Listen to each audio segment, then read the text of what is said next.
दर्शक हो नमस्कार, शुभ सकाळ। आज 27 मे रोजी सकाळी 6 वाजताची उजनी अपडेट आपण पाहणार आहोत आणि ही अपडेट अतिशय महत्त्वाची असणार आहे, कारण 2 वरून जो काही विसर्ग येतोय त्यामुळे मोठ्या प्रमाणात वाढ होऊन उजनी जी आहे ती अवघ्या काही तासामध्ये प्लसमध्ये येणार आहे।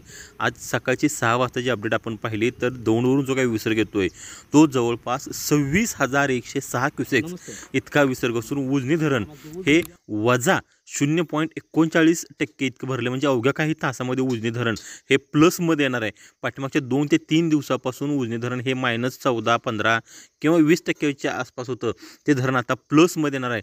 साधारण 10 ते 12 वाजेपर्यंत उजनी धरण हे प्लसमध्ये येणार आहे। उजनी धरण पाणलोट क्षेत्रामध्ये जो काही मोठ्या प्रमाणात पाऊस पडतोय त्याचा परिणाम म्हणून उजनीत येणारी ही आवक वाढते आणि सध्या उजनीमधून जो काही विसर्ग जातोय तो विसर्ग फक्त सर्व विसर्ग बंद असून फक्त बोगद्यामध्ये 160 क्युसेक्स इतकं पाणी सोडलं जाते।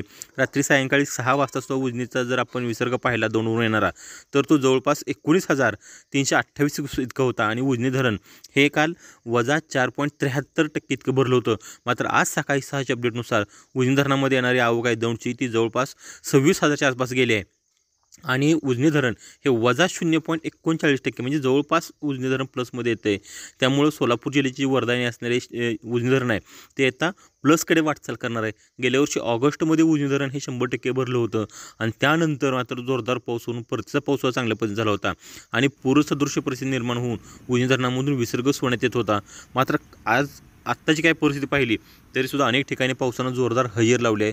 भीमा नदी काठला जो काही नेरे खोऱ्यात पाऊस पडला आहे त्यामुळं अनेक ठिकाणी पूरसदृश्य परिस्थिती निर्माण झाली आहे। पंढरपूर तालुक्यातील जे काही बंदर आहेत ते बंदर सर्व खाली पाण्याखाली गेलेत, त्यामुळे सुद्धा पूरसदृश्य परिस्थिती भीमा नदी काठच्या ठिकाणी मिळाली आहे।